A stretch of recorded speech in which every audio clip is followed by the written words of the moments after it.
রান্নার গ্যাসের সংকট আর মুখ্যমন্ত্রী মমতা বন্দ্যোপাধ্যায়ের স্বপ্নের প্রকল্প মা ক্যান্টিনের এখন রান্না চলছে কাঠের আঁচেই। ছবিটা দুর্গাপুর মহকুমা হাসপাতালের। গরিব অসহায় মানুষজনদের সুবিধের জন্য দুর্গাপুর মহকুমা হাসপাতালে মা ক্যান্টিন পরিষেবা শুরু করে দুর্গাপুর নগর নিগম, আর যার পরিকাঠামো তৈরি করে দেয় আসানসোল দুর্গাপুর উন্নয়ন পর্ষদ। রান্নার গ্যাসের সিলিন্ডার শেষ হয়ে গেছে, কবে মিলবে তা জানাও নেই। অগত্যা মাটির উনুন বানিয়ে কাঠের আঁচিতেই চলছে রান্না বান্নার কাজ। মানে কিসে রান্না করছেন আপনারা?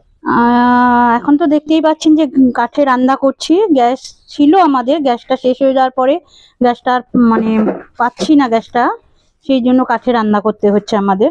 কিসে রান্না হচ্ছে? এটা মা ক্যান্টিনে রান্না হচ্ছে। দিদির যে একটা গল্প শুরু করেছেন 5 টাকায় ডিম ভাত, সেই 5 টাকার ডিম ভাত মা ক্যান্টিনে রান্না। এটা কোথায় আপনারা ডিস্ট্রিবিউশন করেন?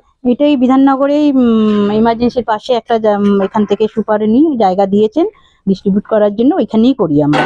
রান্না করে নিয়ে ওখানে নিয়ে গিয়ে করা হয়। সরকারি হাসপাতাল? হ্যাঁ, সরকারি হাসপাতাল। এখন তাহলে কি করে রান্না বান্না করছেন? ওই যে কাঠে আমরা কষ্ট করে এই দিদিরা রান্না সবাই মিলে করা হচ্ছে রান্না।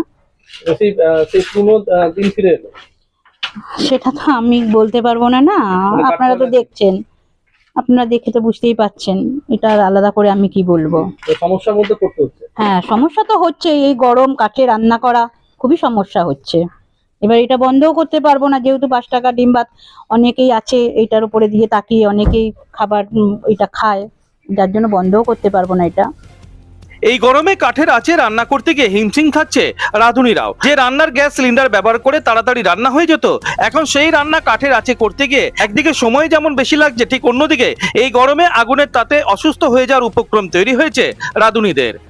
সমস্যার মধ্যে পরিস্থিতি, গ্যাস তো পাচ্ছি না, আবার এখন শুনি দামও বেড়ে গেছে, তাহলে এই কাঠে রান্না করতে হচ্ছে এই গরমে। গরমে রান্না করে হ্যাঁ অসুবিধা হচ্ছে। এই যে গরমে ওই দিন গরমে ধুমোতে দাঁড়াতে পারছি না, নাড়তে পারছি না। অল্প অল্প চাল বসাতে হচ্ছে, একবারে যেমন 20 কিলো বসাই, তারপরে আবার অর্ধেক বসাই, এখন আবার হাফ বসাচ্ছি, 2-3 বার হচ্ছে। হ্যাঁ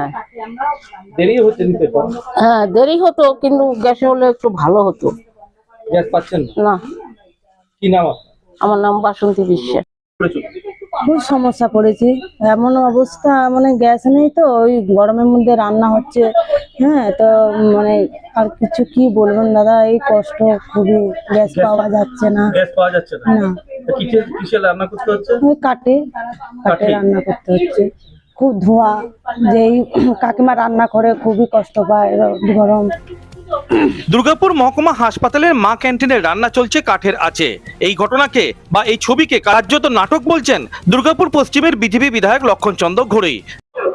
কোনো গ্যাসের কাজ নেই। তৃণমূল কংগ্রেস ইচ্ছা করে মানুষকে বিভ্রান্তি করে বিজেপিকে চমকে পড়ে গ্যাসকে কাজ দেওয়ার চেষ্টা করছে। মোদী কাছে পরিষ্কার বলে দিচ্ছেন কোনো কাজ হবে না, এটা করতে তিনি করছেন। তারপরে তৃণমূল কংগ্রেস ভোটের কারণে ক্ষুদ্র স্বার্থে বিভ্রান্তি করছেন। কেউ বিভ্রান্তি হবেন না, গ্যাসের কোনো সমস্যা নেই, এটাই পরিষ্কার করতে পারি।